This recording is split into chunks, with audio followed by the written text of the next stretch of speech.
Thursday, September 21st, 2017. United States of America, and to the republic for which it stands, one nation, under God, indivisible, with liberty and justice for all. Well, let's, okay. Second. Need to say why? Regarding employment. Mr. Old, Yes. Mr. Monahan, Mr. Shenigo. Yes. If we could have a motion then to approve August 3rd minutes as corrected and the August 24th minutes. So moved. Mr. Monahan, Mr. Old, Yes. Mr. Shenigo.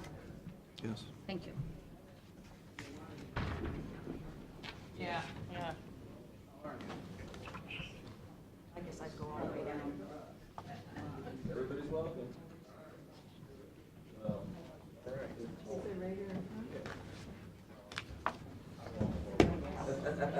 What an audience, Steve. Yeah, I see. Just teasing.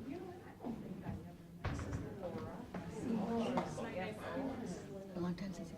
Well, you know what?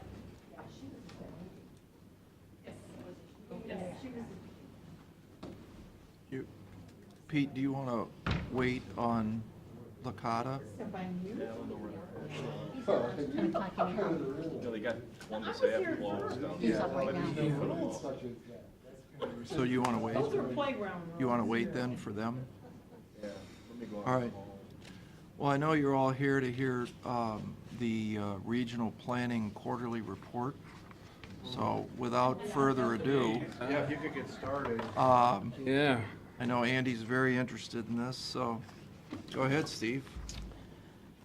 Hope you brought copies for everybody. Pass out copies of the report. And as you will note, we kind of went with the fall motif this year. This report. And Great. Very that's nice. because Nicole's on maternity leave, and Cindy did this report. But the other thing I noted is, for some reason, it opens up to the middle, and there's pictures of Mr. King right there. So I don't know if that was planned or a conspiracy or what it was. Does anybody in the audience wanna? So I'll start with grants. The Vermillion Neighborhood Revitalization Grant. You won't hear from me on that anymore. That's ended, and we have until the end of October to close that out. The Vermillion Downtown Revitalization Grant, that was $300,000. We're working on the environmental reviews, bid openings on 2 projects so far. We expect to do 21 units, and those should be completed with street furniture and bike racks also. So it'll be a mix between commercial units, residential, street furniture, and bike racks. The formula grant, the contract for Columbus Park has been executed. They have 60 days to finish those ADA improvements over there. And the HVAC system for the senior center is currently being designed, and the VOA will come in at the end and they'll draw their funding. The Health Department-led abatement program, we continue to assist with environmental reviews and the financial portions of the grant. And I think we're going to do some relocation also as soon as that comes up on the radar. Should also be noted the environmental review work on this grant. I'm doing that because Nicole was doing that. And on the DTR, Tim's doing that. So we've kind of dispersed that throughout the office. Bayview Sewer tap-ins, we have 6 will be completed in September for a total of 38. I think we'll end up sending some of that funding back, but not much. But we did pretty good. Community Housing Improvement Program, also known as the CHIP. We're still waiting to hear if we're going to get funded on the $1.4 million for that program. We were supposed to get notified in early September, but for some reason it's taken them longer. Mr. King has told us that looks pretty good. Well, you know, the consultant that put it in has been funded 49 out of 49 applications, so let's hope this isn't the first time he doesn't get funded. But yeah, we have high hopes for his work. Transportation, the State Route 6 study, that's a $250,000 study that goes from Sycamore Line to Rye Beach Road, including Butler Street, and also an alternate for from Rye Beach Road going south to the railroad tracks. It's $250,000. We got $200,000 from the state of Ohio, from ODOT central office, and $50,000 from local participation. We have 7 proposals sitting in my office right now, and we're going to score those out, I believe, next week, as soon as we can arrange a date where everybody can get together. Safe Routes to School, Milan was funded $400,000 for sidewalks. State Route 601 from Oak Street to Old State Street. So that will be coming, I believe, next year, maybe the construction year for that, depending if they can get all the engineering and design done on time. The Land Bank Neighborhood Initiative Program, there are 28 properties demolished, 11 additional properties under contract for demo by the end of October, and 3 properties in the pipeline yet to be acquired. That project, on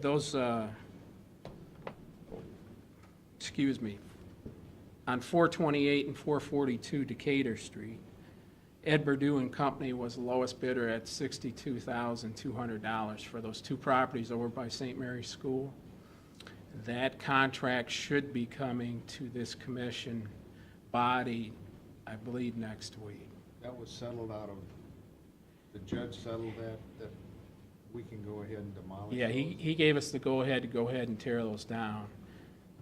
And Davis hasn't filed any appeal or hasn't filed anything to try to stop it. That's what I was waiting for, because he kept filing appeal after appeal. Yeah, I mean, that's really a hazard over there. yeah, it is. It's been much too long.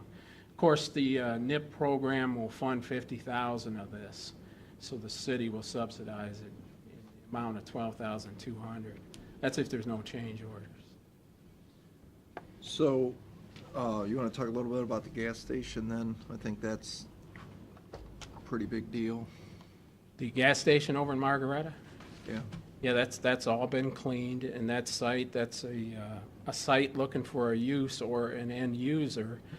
And I believe the way the approach will be for us to put out an RFP. I think that's what Scott has mentioned to me. Yeah, I talked to him about that, and that's, you know, I think other than the roof, it's a great building, and I think it's another opportunity for the land bank to get a chunk of change, you know, coming back in. What would we put, 100,000? 100,000, yeah. Yeah, to clean that Cleanup old money, gas Manick station, and Smith so got that cleanup money, yeah. pretty good. Yeah. Pretty good for the land bank. Miscellaneous items. We continue with zoning code updates with Groton Township, Bayview, and Berlin Heights. The land use debate, the kickoff was September 8th, and that's where the 8th graders throughout the different school systems this year, it's Sandusky High, St. Mary's, Perkins, Huron, and Margaretta all get together to debate land use on a certain site. This year, it's the American Crayon site. So December 1st will be the actual land use debate. You're all invited to come over to Castaway Bay and take a look at it. It's a pretty good program. Those kids do a great job. They come up with some unique Amazing projects. the knowledge that they have when they go through their project. Yeah. The one thing about it, though, is we don't ask them to cost out their recommendations. So if they had to cost it out, it'd be a little more difficult, but the sky's the limit. I attended the Ohio Conference on Freight in August. The autonomous connected vehicles are all the rage with ODOT right now. And if you think that when you hear about autonomous vehicles and connected vehicles, that's off in the distance, they seem to think it's right around the corner. So get ready to have your car drive you down the street. Driverless vehicles and connected vehicles are on their way. They got a lot of money to lay fiber out on the different highways throughout Ohio so they can connect vehicles, and they're really optimistic about it. And we remain active on the Firelands Partnership, the Lake Erie Shores and Islands Board, the Ohio Association of Regional Councils, and the Sandusky Bayfront Corridor Committee. So that's all I have, Mr. Chairman, except I'd like to draw your attention to the back page, just a couple of, I'm sure you're all aware that a couple of our fallen comrades who have passed recently. Becky Lunsford, I know her as Becky Webster, her maiden name. We're sorry to see Becky go after all her years of service to the county. And of course, Sean McNichol, who served as an intern in our department, probably one of the best interns we've ever had, Alex McNichol's son.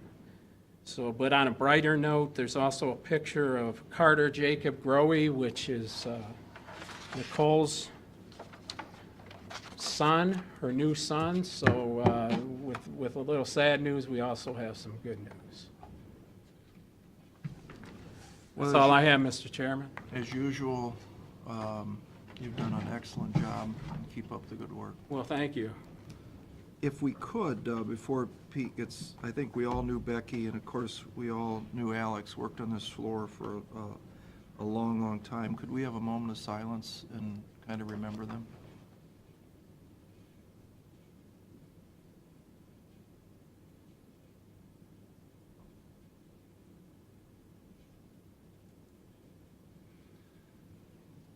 Okay, thank you. So, Pete, are you ready to get going? I know you've got one person missing. He's on his way. You want to put that flash drive in for him? Well, you might have to load it because he won't know how to. I don't either. I've got that's that aerial photo. Oh, okay. There's other things on here. Andy's flash I drive. don't ever pretend to know anything about the computer. Did you get Aaron? See if she might have it. Smartest decision I ever made was pretend I don't like it. All right, so go ahead.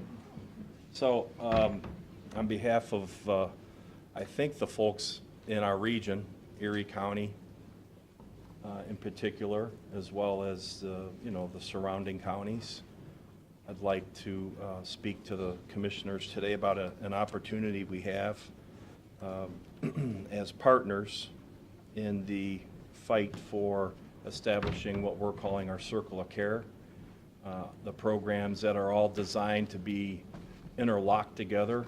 And can you put this thing in there or figure out how to? Yeah.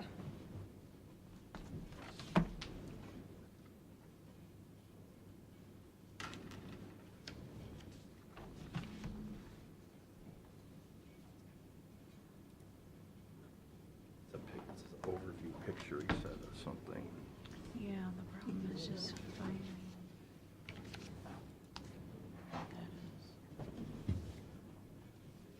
Maybe PowerPoint it as a picture. Andy, that is your flash drive. You may take it with you. You paid for it. Okay. I've just had it in my desk for whenever you needed it, but I don't think you need it anymore here. Okay. Thank you, appreciate it.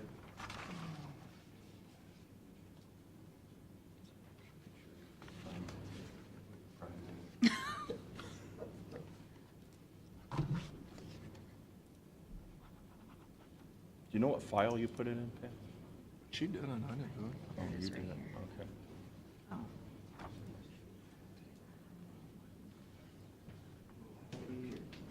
It's not important. It's just an aerial photo of the detox in the building, but.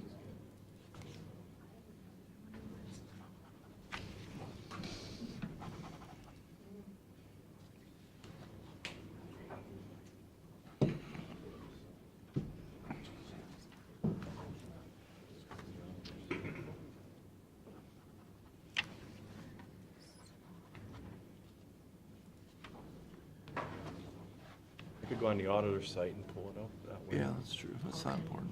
That's okay, forget it. are you sure? Yeah. we can Okay. keep going. Sorry. So, as I was saying, we've got a lot of our stakeholders here in the room with us. The folks from Ability Works are here, Allison and Laura. Keep wanting to say Linda. Linda Miller-Moore, our board president's here. Trey Hardy, our chief of behavioral health, and then, of course, Tom Stuber from Licata Way, which is Lorraine County Alcohol and Drug Addiction Way, and Chuck Kraft from Primary Purpose. And the last two guys are part of the team that will help provide the service provision for what we're going to try to do here. So getting back to, I think, why we're here, we have this opportunity before us to unite this circle of care, which is missing a really key component right now of inpatient and or long-term recovery housing. So as you know, we've been grappling for a couple years now trying to get a location for this long-term recovery housing. And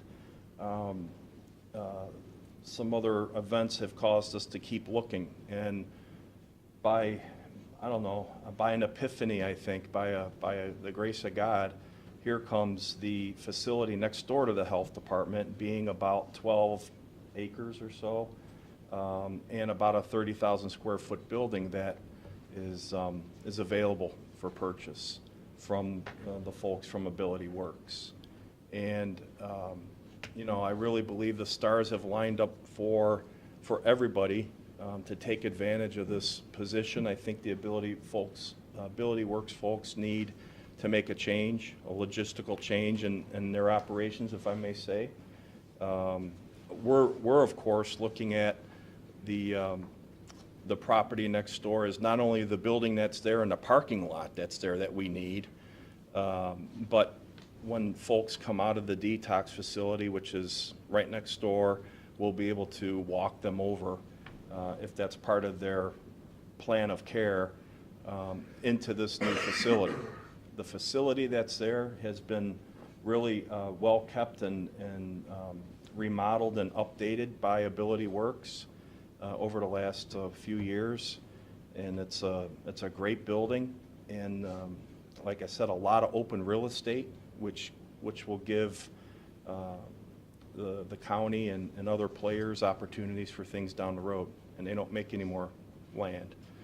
So what we're here to ask for today is, you know, through a proposal, come up with some sort of a purchase agreement that the county commissioners would be the lead agency to purchase this property. It's a $2.3 million ask. And the health board, as one of the primary partners in this endeavor, would entertain the occupancy agreement. So we would pay for the building and be able to back pay for either the bond or a mortgage or whatever would be used to buy that facility.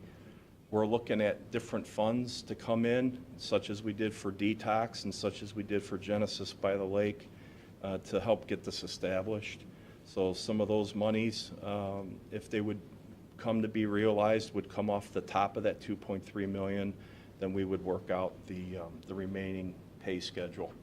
I've met with my board. Our board is on page to move forward.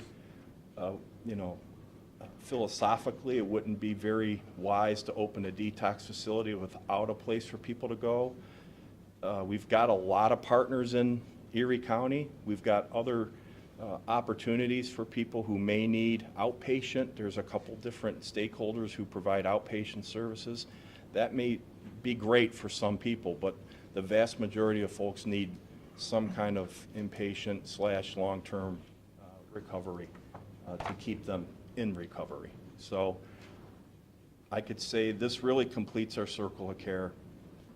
This would be a long-term project that is viable. I think we would clearly be showing the rest of the country how a local community's been able to build the circle of care in all these important segments.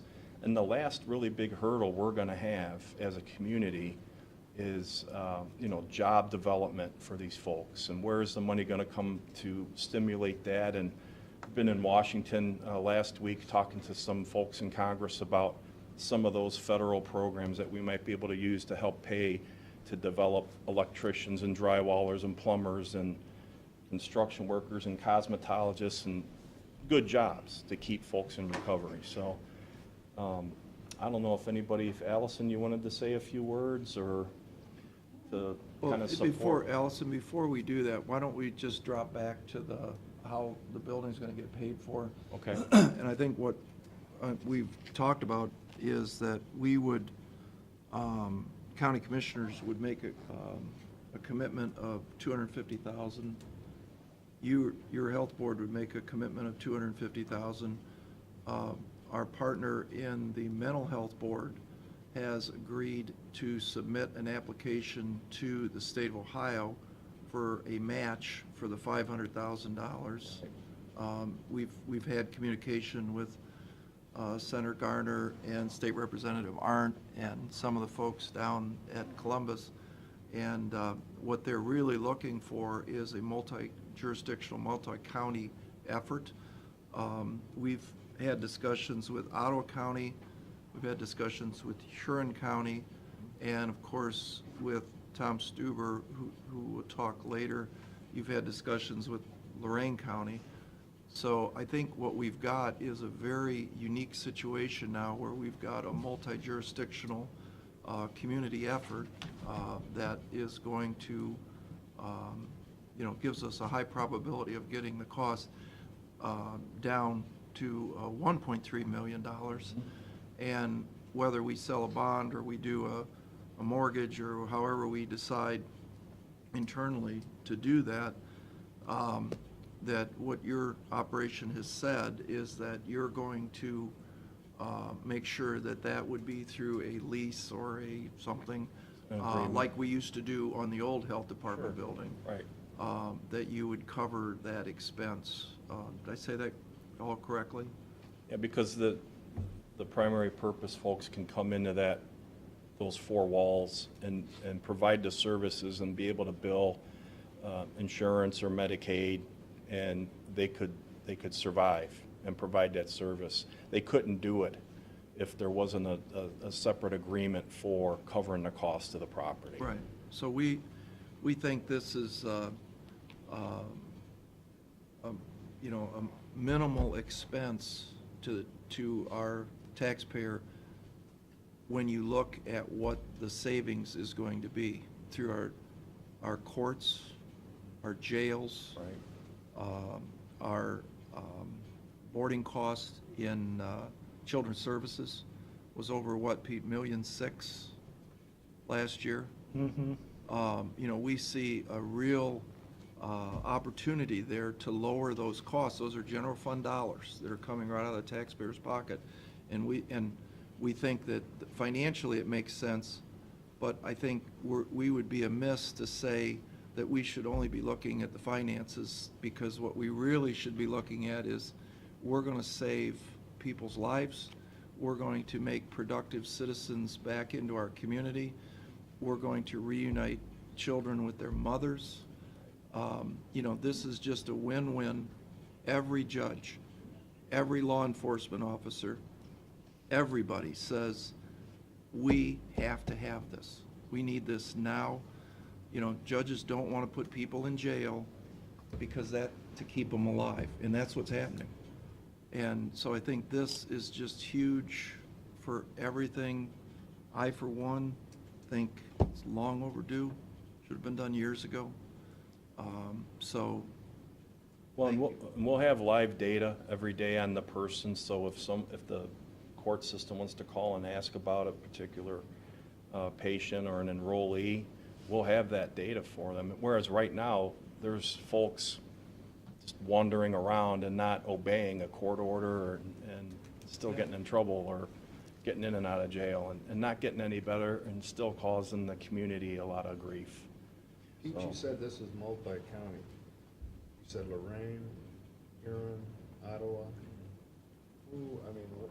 What kind of commitment are these people going to have? Well, we've been talking with different stakeholders in those other counties, and Lorraine's sitting here today with us, at least Tom Stuber, who represents Licata. And what we're going to do, if we can get this started, they will come to the table and they will put some revenue, some resources on the table to be a bona fide partner in this adventure and guarantee their citizens a place at a bed or a place at the detox or what have you. If we try to go backwards and get everybody to put money on the table up front, it doesn't work that well because no one really knows how much to put in. So this way, we'll have the facility. You're either in or you're not. And When you say they, are you, I mean, county commissioners in Huron, county commissioners in Ottawa, yeah, pretty much the 6 other Pete, commissioners. and I think maybe Tom would want to talk about that, but, you know, I think the exciting part, what Chuck's doing with Primary Purpose, is they have a men's facility up there, 80-person plus, as they grow. But, you know, we don't have a place, this is a women's facility, Right. 80-person women's facility. We still need a place for our guys to go, and with this partnership, our guys would be able to go there, and we would accept, you know, their girls in an even exchange, if you will. And so all of a sudden, we've just developed an opportunity to treat not just women, but also men here in our community. And you know, that's been we've heard this, that, you know, my kid gets out of treatment and he's got nowhere to go. Right. And he ends up dying. And I think that's the answer, what people like Chuck and Tom have figured out how to do is unbelievable. Right, and as a stepping stone into more offshoots of the Circle of Care will be more, you know, more group-type homes that'll be available. You know, we've got a lot of opportunities in Erie County for folks to leave recovery housing in our sense and get into a standalone home somewhere with a group of people that are going to work together to stay sober. And I think Chuck is a living example of how they run those. How many do you have? 14? 11 units with people, and they're all very successful. So how many beds do you, I spoke with one of the county commissioners over in Lorraine County. They said you do a good job over there. How many beds do you actually have? In Lorraine County? Yes. 122. 122? 54 in Cuyahoga County. And part of the initiative we've worked on with, you know, Huron County commissioners and some of the people leading their opiate addiction fight is they want to build and work on recovery housing. You know, they don't need to build a detox. They don't need to do some of the other components of the Circle of Care, but they need to have an established. So we see those things cropping up and more beds being available, but we have to get going. We have to take advantage of it. When you got 80 beds over there, you're going to have hopefully women that would be in those beds. What exactly, where do they come from? What happens to them while they're in those beds or in your facility? What happens? Maybe Chuck would you explain the primary purpose model? Usually when they're coming up out of a detox or a hospital situation, they come into our program. Right away we get them enrolled into Licata. We work together. They generally go through a 120-day day treatment program. Then they step down into IOP. At that point, they're out looking for a job. And they're able to stay in our facilities as long as they want.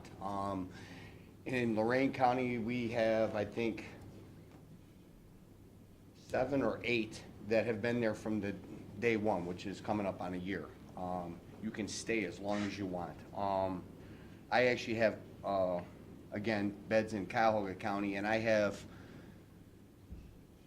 out of the 54, I think I have a dozen that's been there over a year while they're building their foundation and building their life and getting back united with their families. So there is no end game to it. You know, would they step down from IOP? What is IOP again? Intensive outpatient. No, I mean, how long is it again? 4 weeks? It is based on the Progress. individual's level of functioning. Correct. And as long as they show the indicators of a good prognosis of being able to sustain, they would then be stepped down to Aftercare. aftercare. So what would your average stay be in you know, someone comes in takes a bed? I mean, average, what would the average be? I would have to say at least 120 to 160 days, wouldn't you think? Yeah. and- Because everybody's gonna be a little different, you know. Most of Some them- gotta get back to their families. Who says then that they're ready to leave? I mean, is it? A counselor. That's a joint venture between Lacataway and Primary Purposes staffs, you know, as they progress through. Go ahead, Tom. Commissioner Monahan, that's a great question. That most individuals will come in, and we anticipate that they're going to stay 6 to 8 months in services. The reason for that is the opiate epidemic has changed all the rules, and traditional types of treatment just have not been effective on an outpatient basis for these individuals. We know that the toxicity of opiates will change the structure and function of the brain. And it takes a minimum of 35 weeks for the brain just to stabilize, let alone begin to heal.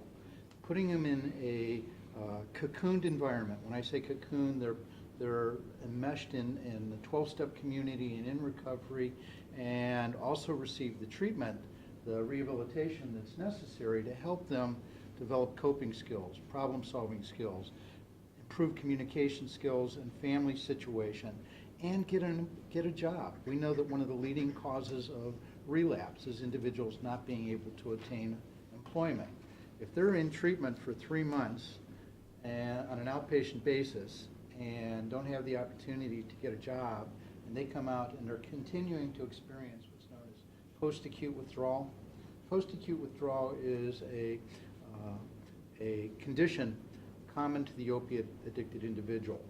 If somebody goes through detox, through Pete's program, all the organs in the body will come back into balance, and they'll go through some intense pain and anxiety, and they'll need some medical care. All the organs will come back into balance probably in about 8 to 10 days, except the brain. The brain's going to go through episodes of readjustment that will last anywhere from that 35 weeks to 2 years. And during that time, the individual, even though he's been straight or clean or drug-free for, say, 3, 4, 5 months, can wake up one day feeling like he was using the night before, with an intense level of craving, an intense level of anxiety, and that's when they're most prone to relapse. This model will be one that allows that person to stay in a protected environment with the supports of treatment and the supports of recovery and the recovery community, and we've been in discussions with Sandusky Artisans, which will be a good resource for this program as well. We think the prognosis will be much better than what the nation is seeing right now. The other thing that this does is it meets one of the new state rules that just went into effect with the signing of the budget this year by Governor Kasich. That rule said that every county must have a full continuum of care. This county doesn't have that. That full continuum includes things like recovery housing, like partial hospitalization, like peer supports, and this model will bring that in. The consequences to the county if they don't is that the state can withhold their alcohol and drug funds from coming back into the county if the county isn't in compliance. This will assure that the county will be in compliance with that as well. Well, there's no doubt that we have an epidemic, with opiates. Not only in this county, but every county in the state of Ohio and every county in the country, unfortunately. It's a challenge how you're going to treat it. And you're absolutely right. The entire state is experiencing this, and that's why this regional approach will help maximize the resources available for this county and for Ottawa County and the rest. You asked what Lorraine is kind of ponied up with. Well, Lorraine now has 124 beds between your women's center and your men's center that now will become available to Erie County residents as well. And with the 80 beds here, both counties are going to experience the benefit of 200 potential beds to address this problem. I think that speaks to the need for regionalization, and that we know that funders in the future are going to look more towards a regional approach to services. Now, is this kind of like a dormitory? What happens to these people? They go to work, and do they have to come back to the dormitory? There's curfews, urine testing, chores. They have to go to so many meetings. They have to have a sponsor. They're working through the book, working steps. They're busy. By the time they get to that level, they have moved down to, they progress from a dormitory style where there'll be, say, 20 or 30 in a room, down to a dozen in a room, down to 3, down to 2 to 1. And the good thing, like Tom's talking about, when they wake up and have these problems, and believe me, I know because I am recovering myself, they are cocooned around other people trying to do the same thing. They're able to share. It's almost like a 24-hour support group. Yeah, that's, when I first met you, Chuck, I think you said if you think you're going to hire your way out of this problem, it's never going to happen, because your system runs on people whose volunteer their time and their life is committed through the 12-step program to helping that new person get clean. Now, I'll say right now, if we didn't have Chuck and Tom in the room as a partner, I wouldn't be standing here. Couldn't do it. Right. I mean, as great as Trey has been as a behavioral health chief for us to put together the manpower, Right. or, workforce to even start to tackle this issue with people who know what they're doing, they're just not out there. Never happened. Right? So this regionalization, that phrase never meant more Right. to me, and I've been doing this a long time. And Chuck, how did the funding come about over, you told us the last time we spoke that the county commissioners did not fund it. The state, How did- Locataway, we had donations from private organizations. Yes. Is that how it initially got started, basically? from state And funds? the 4 of us originally put our name on a huge loan. And you're carrying a note. Yes. Right. Yeah. They're carrying a mortgage. How many people you got up there from Erie County? Today, I don't know that number, but it was, I think since we've opened the door, I know we have 1 girl right now. I think it's somewhere around 7 or 8. But I think we've serviced probably 15 or 16 since we opened, How long have you been open? November 14th of last year. We've been fighting and struggling for about 3.5 years, right, Tom? Trying to buy buildings and Yeah, getting turned down by certain people. there's no template at any level of government to build the stuff, nothing.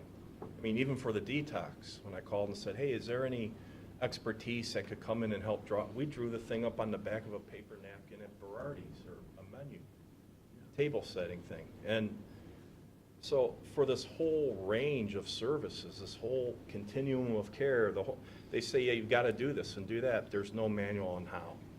And I think the point that we're at right now is working together like this, we're as efficient as we're ever going to be. Nothing's going to be more efficient. And the number of people we're going to be able to put through the system times that success rate is going to lead to bigger and better things for us. And because it's a regional concept, there's going to be dollars that are going to come into the table. There's going to be funding streams. What did Matt Geisen say the first minute we met with them? You have to have multiple funding streams to make it work. This is how we're going to do that. So this is step one. If if the commissioners can see where we're trying to go with this, and turn our community around and add to the economy instead of detracting from it, I think we've got a golden opportunity ahead of us. And I can't thank these guys and our Ability Works folks and their board. Their board's been very gracious, and they've got a lot of folks that they represent and provide services for that we have to make sure are taken care of as well, right? Allison, did you want to talk about that? I just wanted to say, I think that the group that's working on this should be commended, as well as you and your participation in the. I'm sorry, I don't, Allison, you're from? I'm from Ability Works, I'm the CEO at Ability Works. Because I have children in the 20-something age range, and so we've experienced this in our lives. As far as Ability Works, we did not seek to sell our property. However, our system is in a huge transition right now to move from facility-based services to community-based services. Before Pete approached us, we had kind of a 5-year plan, and through the conversations, we feel that we are able to shorten our plan a little bit and get into the community a little faster than we expected. And as that transitions, we need less real estate and more vehicles. So it kind of came at a good time, and it ends up being a win-win for everybody. And we look forward to supporting your situation. We do serve people with disabilities as well that have opiate addictions. So I think it crosses all paths. Okay. Linda, did you want to say anything? I think everyone has already spoken. You know, I've been supporting this for a long time, but personally, I have a granddaughter who is now in recovery, and she's doing extremely well. And she went through just exactly what they're talking about. And she's in Cleveland, at the Edna House up there. And she's moving into her 6th month, and she just got a job in downtown Cleveland, and she loves Cleveland, and she's doing so well. Believe me, this can work. Right. I can personally vouch for that, so Right. hopefully we have your support. Pete, who do you have commitments? I see you got 500,000 Ohio Department of Mental Health, 250 from the Board of Health in Erie County. Have they made that commitment, or? Who's that? Seeking? The Ohio Department of Mental Health and Addiction Services? Yeah, We'll be asking them for 500 through what's called a priority funding request. So that isn't for sure, but I also included in the proposal our ability to pay for that. If that money doesn't come through, the Board of Health has recognized that. We need to get this going.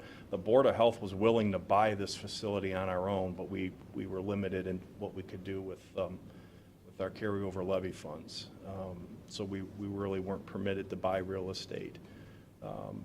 So that's why, you know, we had to come up with a different avenue to try to get this done. That's how strongly we believe in this project. We're seeing 130 people a day between primary care and dental, and now mental health services at the health department. And the vast majority of folks are really, really struggling. And it's not getting, and our parking lot's too small. I mean, everything just keeps enveloping around this addiction. And if we don't do something, the safety net system's gonna be gone. I think it's fair to say that, you know, we've spoken with Huron County Commissioners, we've spoken with Ottawa County Commissioners, and we all recognize there's a problem in our communities. We all recognize that there's the need, and the step one of the process is you got to plant your flag. Right. And build your program. And that's where we're at right now. We need to be able to say, this is where we're going, here's going to operate it. I'm confident, for one, that, you know, Ottawa County and Huron County will be right there with us, shoulder to shoulder, fighting this epidemic. I mean, I'm very confident in that. Well, if you remember the governor's visit, that was the catalyst, the enzyme that got everybody together at our boardroom. Remember, we had 62 people from Huron County, Ottawa County, and here, and then Tom and Chuck were there. And in front of the governor's entourage, we talked about, this is going to be regional. We're going to do this. This is an opportunity. And we didn't know exactly what location we would be at, and didn't have that logistic part of it. But everybody at that table that day committed to being a partner and a stakeholder as a regional process. And that's, to me, that's all we needed to start running 100 miles an hour downhill and get this done. Well, and Mark Stahl and I talked yesterday, and we were... Mark is Ottawa County Ottawa Commissioner. County. you know, we all recognize that the secret to success is that Huntsville model, the 50-mile circle. You can live in one part of the circle, you can shop in another part of the circle, and you can work in another part of the circle. We've got to eliminate this, as our friend General Stringer says, wearing our letter jackets to the grave. You know, that's been the downstroke of our communities for far too long, and we now recognize that working together, you know, we can't say that somebody lives in Huron County can't come to this facility, because in the end, that person gets in trouble in Erie County, they go through our court system, they go to our jail, they involved in our JFS program, they cost us money. So in the end, this is still America. You can get in trouble wherever you decide to go get in trouble, and what we want to do is be the remedy to this, and hopefully they become good tax-paying citizens, they get their kids back, and it's all good. So Where does the funding come from to keep this facility running? There's a lot of funding from Medicaid directly, Medicaid through CMS. There's primary insurance that can be billed, and we're going to, what we do best at the health department, look at different grants, federal and state pass-through grants that come in to the department that we could use to offset the cost, labor cost. So I'm very confident in the ability to bring in, I think at first it'll be revenue neutral. I don't have a problem with stating that directly, publicly, but I feel that after, 8, 9, 10 months, we'll have a positive revenue growth. Have you done a pro forma as to how your funds, where they're coming from, how it's gonna be run, financial? Yeah, I've got a business plan that I wrote for anything that we do at the health department. Has a strategic plan, a business plan, and a good old-fashioned algorithm associated with it for the flow. We do a script, how this is going to happen, what day do we post for this job, how's it get filled, what's that cost. We, I think, cover every corner of the rainbow. And Detox facility that you're putting up right now, those things coming along pretty good. yeah, Is that men and women? yes, the detox men and women, but this facility next door will just be for women, and the men will go down to Lorain County. So we have that one logistical issue to work out, but Allison's gonna sell us a couple trucks. There's a limit as to how many, people you can actually have in your detox facility. I think Right. it's 16. Are they about to change that? Yes. Or would that affect this Yes. facility? Yeah, Pat and Matt and I have lobbied Senator Brown and Senator Portman. They got together, wrote a bill, I think is in Congress right now, to raise that minimum to 40. And the 16-bed minimum goes back to the late 60s, primarily dealing with alcoholism and the number of counselors per alcoholic that was attainable. So, yeah, we've asked for that to be changed, and we are ready. We've planned a detox to be for 40, although right now it's got 16 beds. Does that law affect what you're talking about here? No, no, because the inpatient is limited to 16. Inpatient's the same number as detox. So if detox goes to 40, inpatient can go to 40. But after the door of inpatient, you have recovery housing where all these other processes happen. That's an unlimited number of people, as long as it's, meets zoning, and you can't put 5,000 people in a big room. which is the advantage to having it next door. We don't have to bus them. Right. They walk. Well, Pete, I think you guys have obviously done your homework on this, and certainly there's an unquestioned need for this project. We see it on human facets, financial facets. I mean, we see it all the time, and you hear about it every day. You can look at the jail bookings to know that this is not something we're all sitting here making up.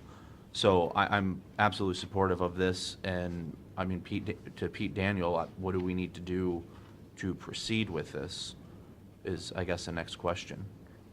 Well, I'm gonna probably should talk to our bond counsel about it, how we're gonna proceed with it. Okay. Or- But I'm absolutely supportive of this and wish you guys all the luck you've done. It's good to go to county commissioner things around Ohio because we are so far ahead of these other counties in our treatment and what we are going to do and what we can do and what we know. It's really, it's surprising to me, but I'm glad we're in the county that's on the right side and moving in the right direction. I'm going to be one of the first counties, probably our size, to have a full circle of care. Right. I'm I like to confident of say, that. Matt, I remember when you were campaigning, the one thing you said loud and clear was you wanted to help with this issue, this struggle. Mhm. And I wanted to thank you for all that and So, I phone don't think calls and anybody whatnot. sitting up here disagrees. No, You got- I you got get a great that. idea, and hopefully this thing will work. I think, the funding is what, You can put 250 grand in the pot Yeah. and get it going and not have, and have an asset, or you can spend 6.5 million over the next 2 years on these kids. well, we talked at our last meeting about It's the same old story. that the county has or doesn't have right now, unfortunately. And I think, Pete had brought up the fact that we may end up losing $600,000 from the state. So, I mean, there's a lot of things I think have to go into taking a look at what we have. Well, I'm ready to put the 250 I am down too. to get going. we're going to make that commitment today to you folks, that we will put the 250. I don't want this to drag on. I know, Allison, you guys need a decision. I don't know, what do you need from us today? Do you need us to vote on this? Do you need us to, how do we make a commitment to these folks so that Gary can get a purchase agreement written? We certainly are capable, whether it's bond counsel or a local bank, we're certainly capable of getting the balance of the funds. So what do you need to get moving? This isn't Yeah, I an- guess I have to ask is where are the funds coming from? Last week, the prosecutor came in here, we couldn't even give him $9,000. Well, this is a capital investment. It's I a think it capital comes out of investment, but capital. We have money in capital right now we can do this with. So I for one am not willing to let one more person die because we haven't made a decision. And this has been going on for years and years, and it's time to make a decision. I'm ready to say today, let's get going. What do you need? Pete, Well, is that money? we'll have to figure out where we want to take that money out of. I'm Capital. gonna have to probably check with the auditors about how we want to run the transaction, if you will. But I mean, that's kind of minimal. Detail. Yeah. We'll figure it out. Yeah, that's not a big deal. I have a couple of questions. Is the commitment the county's making contingent on these other financing things coming through? In other words, this $500,000 seems to be a big part. No, Pete said We'll that, cover it. If it doesn't come through, we'll cover it. And They'll if cover only 400 comes through, we'll cover the 100. The health department one? Yeah. Because we know about the levy funds.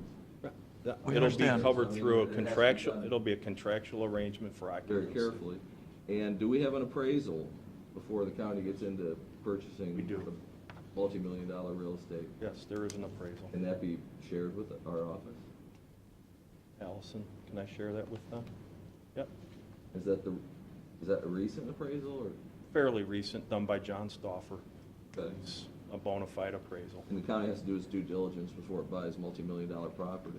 So, I mean, I think we need to see appraisal. And would we be working with Ability Works legal counsel on drawing up purchase agreements and so forth? And I can give you my cards, you can have them get. Okay, I know John. So, who we'll be working with. so what do you need Need a motion? Motion. authorizing them to proceed with to proceed? Yeah, Purchase sure. agreement? That's probably fine. You want to make it?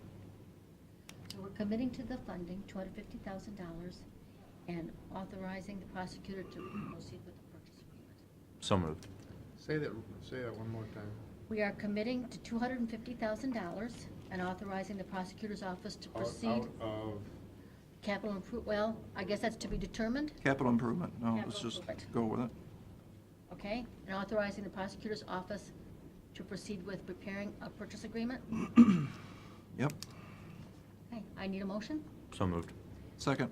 Mr. Old? Yes. Mr. Shenigal? Yes. Mr. Monahan? Thanks. Thank you, guys. Congratulations. Thank you very much. That's great. I do have one more item that I wanted to hedge on because I didn't know how this morning was going to go.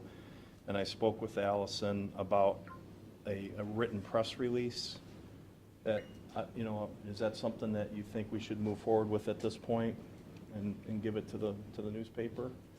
And because the folks that she represents, they need to know some of the details coming from you guys, from you and Laura, right? Is that fair to say? They see So- a snippet in the paper, 500 phone calls. So if you guys are okay with just a written statement. Has the ability board approved this whole thing already? They are on board with where we are today. They will give final approval when we have a written contract. Okay. Pete, I gotta ask, you, at one time, you were talking about funding and a syntax. Whatever happened? Did that move forward, or what? Well, what's happened with that is I've gotten word back from the State Attorney General's office that we would have the ability to do that. It doesn't have to be tied to a Brown stadium or the Indians or Cavs. That would have to come from the county commissioners to put on a ballot. And my opinion on that was if we did a syntax, we would have to pick the right amount, the right percentage for alcohol and/or tobacco products. That may be a different percentage for each. And then we would have to go into that knowing what agencies would get what percentage, kind of like the discussion last week between the treasurer and the prosecutor. Who's getting 2.5%, who's getting 7%, whatever. But, that's a discussion for another day, and we may not need to do that at this point, if we can. Yeah, I'm not in favor of any additional taxes that, until we show that, I think we need to prove our worth, and then we'll go back and decide about that at a later time. But, right now. I think we're going to be solvent. I think we will too. We're not going to need something like that. Yeah. Maybe save that for something else down the road. Exactly, right. Right. So, thank you very much. Yeah, absolutely. Can I just ask one question? Do you know about timeline, how long it will take to get an agreement together? I can talk with John and who wants to start it. Usually what we do, one side will start up He'll an say agreement you. and we'll Yeah, send. he will. No, he's not, right, he's busy. And I don't have any problem preparing an initial purchase agreement to send to him to review and make any recommendations or modifications that we can look at then.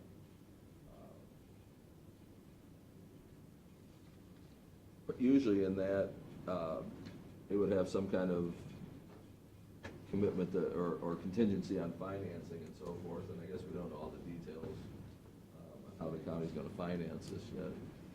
We may not need to do that specifically for the purchase agreement, but it would be a bad idea to have a pretty good handle on what we're doing exactly. Well, I think you heard today, there's not a financing contingency in here. It's not like we're not going to get the money. It's just Pete will have to decide where we're going to get the money. Right, but the county's gonna have to borrow some large You don't amount of know that. money through bonds or some other way. I We assume. don't know that until Pete performs his work. So we'll figure it out. Okay. Usually those details are in the purchase agreement, but we could certainly maybe in anticipation, do a letter of agreement on the general principle that we're Well, Gary, forward. I think what you heard here today is let's get moving. We don't want this thing dragging out. We don't want to talk about this a month from now. Your board needs to know. Yeah, I think the only, in terms of like a closing timeline, because we have to put a commitment on another building, and do renovations for ADA and all that. I think the timing we have spoken with Pete is gonna be critical for us to move forward. We can't really move forward if we don't really have any estimate or guesstimate around the Right. closing date. I don't see how it's not gonna take very long. I mean, we could have a purchase agreement prioritized, done within days, or at least preliminary one. But it typically has financial details in it that I'm not aware of at this point. We'll get them that I to need to you. be made aware of, I guess, to put in there. Great, well. Thank you, sir.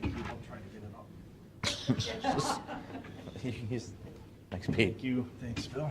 Appreciate it, Gary. So, yeah, I think it goes without saying, thanks, Tom, Chuck, Linda, Allison, Trey, the board, what you've done is moved a mountain here. And I think this is gonna really be an asset for our community, and want to thank you for your help. Thank you for your support. Yeah.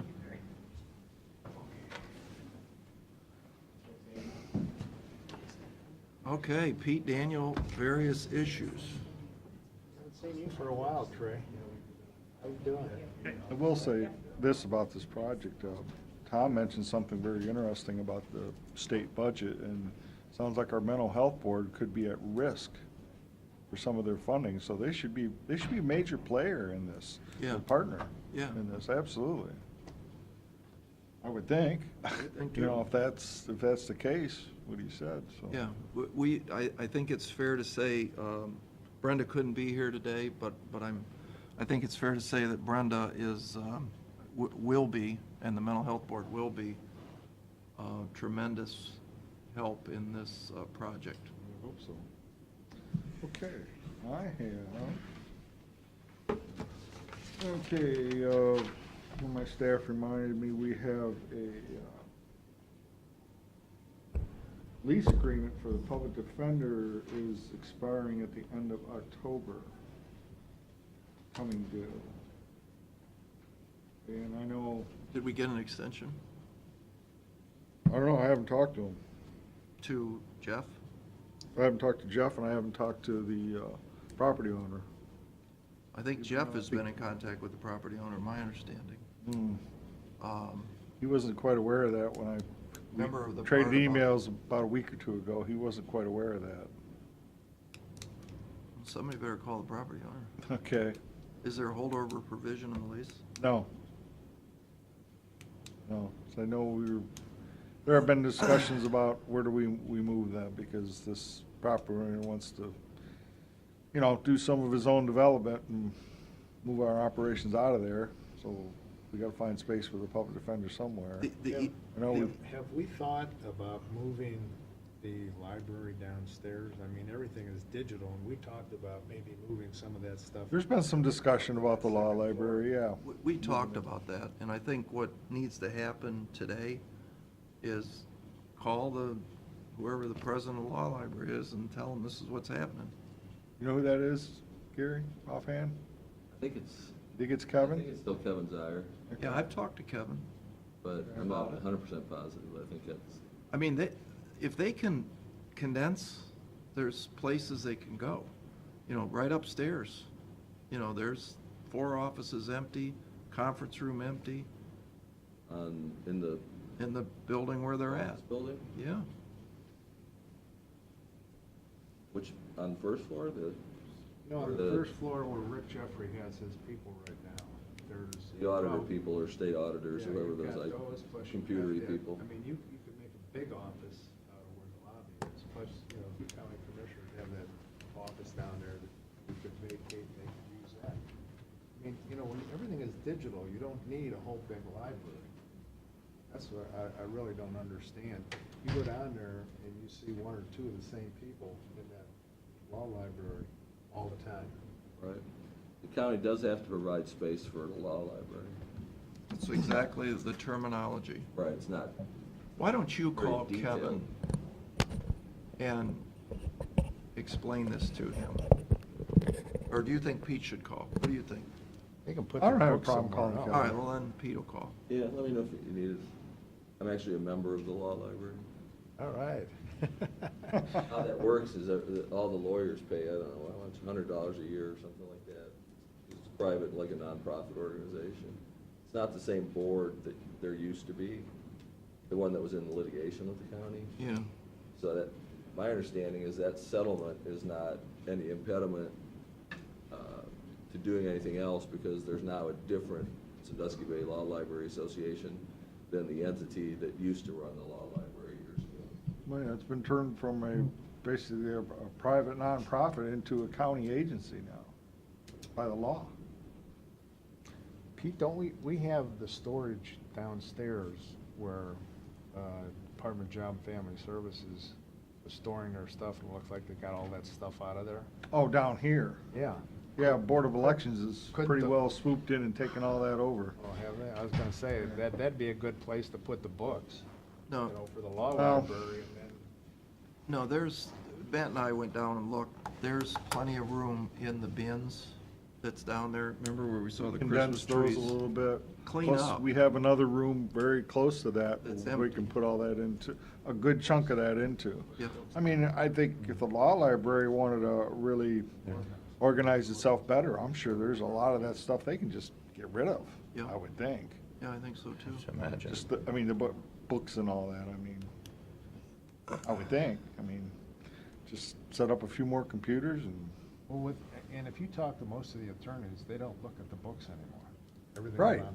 yeah, exactly. I mean, you've got a Right, few Gary? people who use that as their office. Most research online, there's sources of stuff that are in that library that people use, mainly because it's expensive if you had your own subscription to it. The updates is where they still make money on the book stuff, ones that are updated. And that law library pays for that, and an individual firm or person would be reluctant to pay those kind of monthly fees. So, but to use it, to get it electronically, you have to buy an electronic subscription. Yeah. Be a lot So cheaper. there's be a lot of- cheaper than paying. They appear to have funding, if you ask me. They have all this. Association, Yeah, they have Nexus, Lexus, and they have, what's the other one? The Westlaw. Westlaw. They have all that now. They pay the subscription and, Well, let's just reach out to them and see what they think and Okay, make some decisions. There's one of the board members right there. all right. I think you guys all got Gary's email last week about a piece of litigation we had on the table, which was, again, we didn't file it, we were defendants. This was Bay Winds, DSCs. yeah, DSC, essentially regarding the Maui Sands TIF. That has since, well, we requested a declaratory judgment to dismiss, which was approved by the court. Right? Am I being correct there, Gary? Well, not terminology exactly. We filed a motion for summary judgment, saying that various grounds for the various causes of action he tried to claim, saying that either we had sovereign immunity or they were using the wrong vehicle to try and order the county to do anything, and the judge agreed. And so we received summary judgment where he has dismissed those claims with prejudice, so he can't file again. Now, as I we think know, that's key. yeah, Mr. Huckroth hasn't sued Matt yet, but there's personal suits against you too. He just filed against Jack Farshman now. So Rick he's got Jeffrey suits and, against the two of you, Mr. Farrell, Mr. Jeffries, the county itself for $40 million. we've moved for dismissal on We've all moved those. for dismissal on Let's all wait and those. see what that happens. Yeah, they're gonna go slow because the local judges are basically recusing themselves from it, and we've requested, or they've requested, a visiting judge from the Supreme Court, and we don't have a judge assigned yet, so everything's just gonna sit there, but he just filed on Mr. Farshman too, and So the all the question, same thing. the question for the commission is simple. The TIF was put in to fix the intersection. By a series of events over the years, the intersection's fixed. So the question begs, do we want to do some more with this money? Do we want to build a road, from the intersection back, which was not the original intention for this money? Well, it was one of the phases, it was a phase two. Very confusing. But it wasn't in the original TIF. It was Yes, it phase, was. phase two it was. Yeah. Yeah. Yeah, phase one was the sewer work, Right, basically. sewer and The water. intersection. It was the intersection. No, the intersection was phase two. That's phase two. Oh, that's phase two too? Yeah, the phase one was sewer and water. I don't remember in the phase two language, the intersection extending back to Bay Winds. Well, that's the confusing thing. It says the. 300 feet or something? It says the area where phase 2 will take place starts at the Bay Winds parking lot, It does say that? at their parking lot, and then they still call it Park Place Drive on that. But then everything else it says is about the intersection, sidewalks, turning lanes, crosswalks. Everything else talks about the intersection. But it does say the area where this is begins at Bay Winds. All right, I didn't know that. Begins at Yeah, Bay and Winds that's and comes confusing. towards Mylan Road? From Bay Winds parking lot towards Mountain Road. Now, the first 300 feet, ODOT's taken care of. So there's still this section there, 200 to 300 feet of a private drive that's 50% owned by WMOG and 50% by DSC. Bay Winds Company. Which is also a lawsuit. Everybody's been dismissed over that. Now, that's all been done. That was all part of this lawsuit. So we are sure it's 50/50. Yes, Sure. yes. So is there, in order to put in a public road, do you have to buy the land underneath by statute? You have to own the land to put a public road on it, you know? Okay. Or have an easement, I guess you could have an easement, because some places, the private land goes right to the middle of the road on like a township road, but you have an easement to put the road over top of it. So the procedure is, you would go out and get an appraiser, We have one, We have one, and you have an appraisal, yes. we do. just the I land have- going I've back not- to Bay Winds. I have publicly disclosed the amount of that appraisal. How much is it? You want me to publicly disclose it now? Oh, is it secret, or? No, it's just, It it's a might be a good negotiate- idea to do, yeah, for If we're negotiations. gonna negotiate If we're gonna something. go forward with this, it's a good idea to keep that I got you. under wraps for now. Okay. So I think the issue at this point is, I think there's not a legal commitment to do this, to build this, to buy this piece of drive and turn it into a public road. There may be, some people might think, a lot of people thought the county was gonna do that, but there's not really a legal commitment to do that, I don't think, and that's what we just established in the lawsuit, because that's what they were trying to force us to do. And we won that, so now we're in a position where there's the TIF account that has a lot of money in it, Yeah, well, reasonable amount of money. in it. reasonable, yeah. Enough to do this. The TIF money is not specifically committed to this because the TIF money is committed to making public improvements that benefit Maui Sands. This goes right next to Maui Sands. Maui Sands uses parking lots on the other side of it. I don't think it's a problem to say that fixing that road would benefit the Maui Sands TIF property. So that could be done. It's really a decision of whether you want to do it, and we know approximately that building the road is probably $200,000 is a ballpark. Because it's not wide enough to be a public road right now, so we'd have With to. no storm work. That's assuming that the sewers are okay and there's not Storms. utilities underneath we have to move or any of that stuff. It's pretty much building a blacktop road.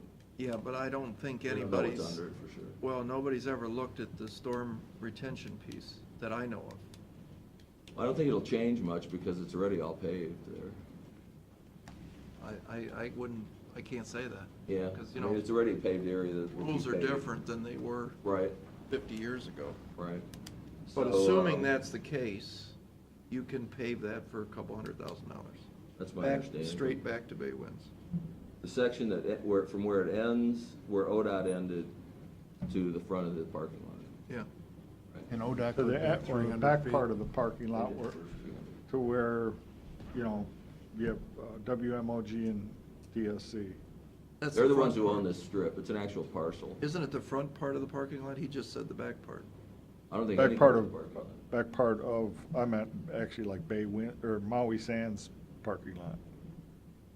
Oh, This that's just where goes you think it past. stops. Yeah, I think it should stop there. I don't know if we're gonna go farther No. back to WMOG and then back to DSC. I don't think we need to do that. Well, that's another story. That is another story. If he's saying it's the Maui Sands TIF, the Maui Sands TIF goes to the end of Maui Sands. Yeah, I don't have a good picture in my head of where that is That's a, relative to. well, the whole little house that Telemon owns is not in there. Yeah, pretty much, if you go Right, back they're the other there, owner. You're only talking about 100 feet now. Or- yeah, I mean, where the parking lot Yeah. butts right up against WMOG's property, you go straight across there, I mean, that's kind But of, they to need to me, where agree the to road sell ought to that, stop. to sell that to us, or somehow agree that we're doing that, both of them, the two owners. Right. And, I don't know how likely, I don't know how well they're working together. Yeah, essentially, we either finish this, or we stop the TIF and distribute the money out to all the political subdivisions. I mean, that's pretty much. That's the other option, That's is to their- take this That's pretty money. much it. You have to get the agreement of the participants, which I think is Maui and the Hovey and Perkins schools. And if you agree to dissolve the TIF, then the money is distributed according to the normal formula of how you would distribute that money. Right. The county gets a small portion, the schools get the bulk of it, of course. And then Maui Sands would just no longer be in the TIF, they'd just be paying their normal taxes like everybody else, wouldn't change the amounts or anything. It's Right. just- How much goes into that County. TIF every year? Well, Bill, they've been filing border revision appeals for years on it, and I don't think the annual amount is actually known until they make an annual regular tax payment. Okay. I mean, unless I can get it out of the auditor's office, but you can't just tell from the records. I mean, Well, I remember they wanted, it was like 8 million or something, they wanted it to be 2 million or something. which I think they were finally ruled, they finally got their request, 4.5 million. whatever it was with the state. So Gary, so that we don't get back into the weeds again, why don't you just tell the two attorneys for WMOMG? MOG is the same as Telemont. All right. MOG is just their investment. And Bay Winds, that when you two folks agree, we're gonna build your road, we'll get an appraisal, we want this in writing before we do this. We'll go out and get an appraisal, we'll give you half, we'll buy the land, we'll build the road to the end of the, if Pete's right, that we only go to the end of Maui Sands. If at the same time you'd like to extend the road further back, you know, we'd be willing to work with you on that, but you'd have to pay for that. Okay. And that's the solution. And when you sign a letter of intent with both of the signatures on the same paper, let's go. Okay. We'll give you 6 months to accomplish that task. And then come back and see how it works. Sure. And if not, we're going to return the TIF. Yeah, we'll stop the tip. Does that sound right? Sounds good to me. Yeah, we're more than willing to help, but you gotta help us too. Yeah. Right. This has been going on way too long. What else we got, Pete? Just to follow up the discussion we had last week with the prosecutor and the treasurers, spoken with the finance director, apparently those two officials haven't really got together and made much progress. Essentially, they're have? saying that. They have made progress? Have not. Have not. Have not made any progress. Essentially, they're just saying, commissioners, you just, my opinion, just bail us out. Get us out of this problem Well, with your general fund monies. I thought the prosecutor said he would be able to find the 9,000 somewhere as he was walking out the door. Did he do that? I don't think so. Well, I saw all the ads in the paper for the sheriff's sales that were being held up because they didn't have the money. Sheriff sales are things we foreclosed on probably in 2015, maybe 16. This is a long process till they get to the sheriff's sale. Yeah, Right, but we they sold were in three the this week. paper that she didn't have the advertising money, remember? Oh, Was I it didn't see the 30,000 article. or, That's the title work money, all right, there was something was held up that they didn't have the. title, Okay. title work. That's Is expensive. that still held up? As far as I know. What do you mean? I thought what we said to the treasurer was dip into your 300 and some thousand and pay that. And then we'll deal with Mr. Baxter and the prosecutor, what he needs separately. Isn't that what we said? Did I miss something? Oh, well, that's what we said. I don't think she thought that was a good idea. Yeah, I think that was the idea. I'm not sure. I don't think she's agreed to anything. What am I missing here? If she's 30,000 short for something, why wouldn't she pay it out of the savings account? Or, no, it's not even a savings account, it's basically a checking account. Why wouldn't you just transfer the funds and pay your bill? I don't get it. I'm not gonna speak on her behalf, I don't know. I'm not She either. told- She Well, then I'm told me not either. last week that she needed that money for contingencies of paying her employees, I think, was something that she talked about paying her employees, but I'm not, Like I said, this is a problem. The not revenues, clear on the her revenue position. sides are equal, but the expense sides are not. Well, that, we can That's what fix they that. need to work. We can that's what fix need that to work next on. year from our bench, right? I mean, you guys control the budget today and tomorrow and next week and next month. Yeah, I mean, that's, we need to figure out, it costs more money to employ Gary than it does to employ a clerk. It just Yeah. simply does.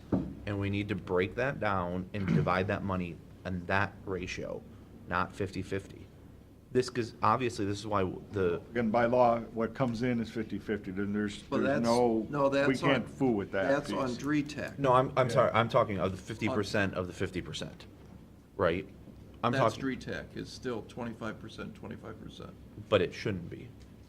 But it is. By law, it is, as By far as, law. well, the money that comes in, We I mean, can't that's fiddle just, with that, that but is. what we can do is put more money into, what he's saying, more money into Kevin, or the prosecutor's budget, and less money into the treasurer's budget. That's how you Actually, no, fix the it. other way around. What? More money into the prosecutor, because it More- costs more for lawyers. And that's what's getting into, that's why we have the problem. More is being spent out on that side than the treasurer's side. That's what I Need more just being said. spent out of the treasurers and less out of the prosecutors to get it back in balance. Yeah, I see what you're saying. I'll believe you. Well, then, why don't Pete, you come up with the solution, what you want us, you think is fair, and we'll, I mean, we can't get to the point where we're dipping into reserves to fund operations. I don't think we want to go down that path. Right. And that's what essentially we're being asked to do. We're being asked to start spending more than what we bring in, and that is just a slippery slope. And once you start that, it's really hard to stop it, and usually it just multiplies on top of itself. Because remember, if we would have done that during the Another budget, we had $3 million worth of requests. So, and we basically sliced 2 million out of that, so we'd be 2 million less if we did that starting this year. It wouldn't take long to burn through every dime this county has. Not And long that, at all. I mean, on that course, and it is, as soon as you start down it, slippery slope is the perfect Perfect word. description, Yeah. because, It is very, and gravity kicks in those situations, and it goes faster and faster, and yeah. so what are we gonna do then? When we run out, when we have no money, what do we do then? Let's just skip to that point and figure it out to make it work, because we're gonna have to make it work whether we have money or not. Let's skip to the point, make the system work in our Cooperation operations. amongst all the elected officials.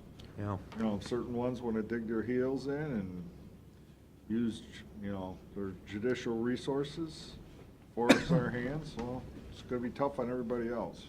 You've got an elected officials meeting coming up, and you can bring all this stuff up at that time. well, we had the 2 elected officials here publicly last week, so I think in the end, I think what I hear you're saying, Matt, is that let's figure out, you know, what we can do from here and fix it, because, you know, none of this happens without the prosecutor. I mean, actually, You brought up a good point. Why not hire our own legal counsel to do it? who would hire? Well, I don't know. I guess treasurer, or I don't know. Who would that be? I mean, not to slight you guys, Gary, but. no, everybody's allowed to hire outside counsel. As long as they have money to pay for it. I mean, at some point, they have to get permission from the commissioners, or, depending how much money they're hoping to spend, even up to the court, common pleas. Well, I keep hearing about all this money that has been collected. Yeah, knowing that what they've mentioned is, hey, what's out there to be collected is shrunken way back. The ability for how much we can actually bring in that fund is dropping as Yeah. well. the resources are. Our average foreclosure amount continues to go down. Right, but she still said it's But 3 just as million. much work to foreclose on a $3,000 tax bill as a $10,000 tax bill. But as I heard it last week, was that it went from $3 million, or I'm sorry, it went from 10 or 12, was it? 11, I think. $11 million, and it went down to, you know, 2 to 3 now. 2.2, I think, Three is the now. low, which is But I not also popping up asked a her, week. how much is coming in every year? What's the new delinquent rate? And she said that's about 3 million. You take 10%, I did this, the napkin math, 10% of the $3 million is 150,000 coming in, if she collected it, in which she gets $75,000 of, you know, half of the half. Right. So, you know, in the end, I think there's always going to be delinquent tax bills, so the fund's never gonna shrink down to nothing.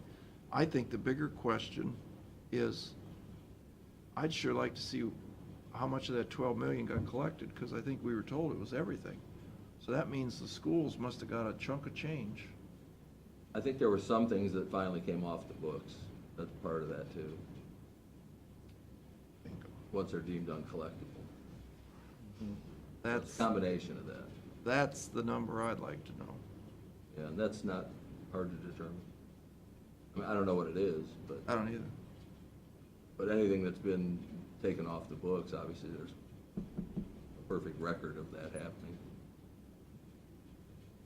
No, we don't have the authority to do that. That falls to what, the treasurer?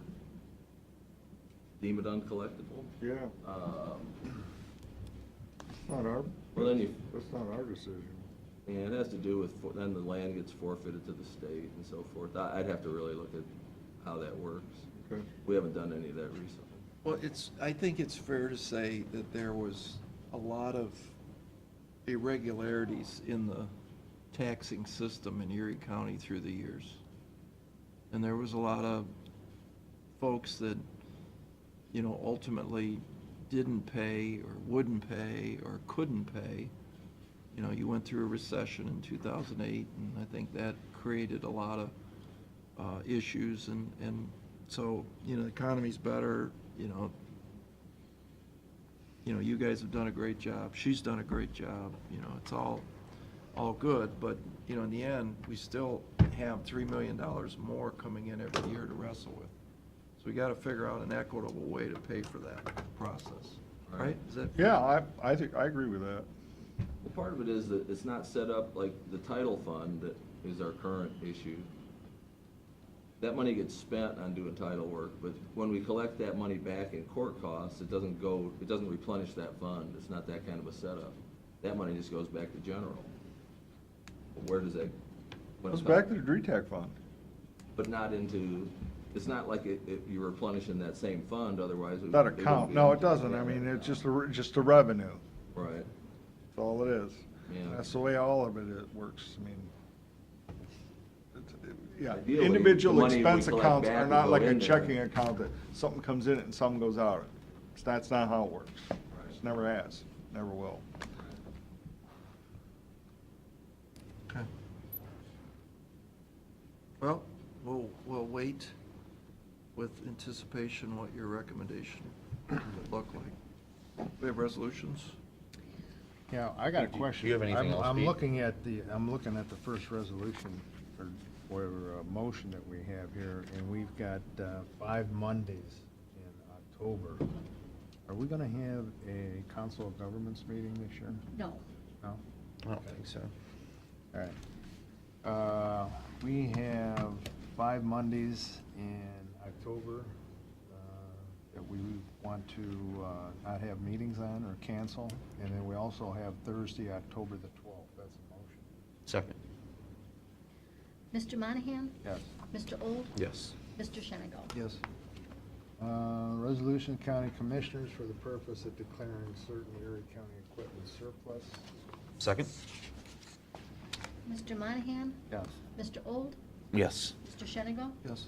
Authorizing county auditor to make supplemental appropriations. Second. Mr. Monahan? Yes. Mr. Old? Yes. Mr. Shenigo? Yes. Authorizing county auditor to make payment to Erie County treasurer. Second. Mr. Monahan? Yes. Mr. Old? Yes. Mr. Shenigal? Yes. Declaring certain items surplus. Second? Mr. Monahan? Yes. Mr. Old? Yes. Mr. Shenigal? Yes.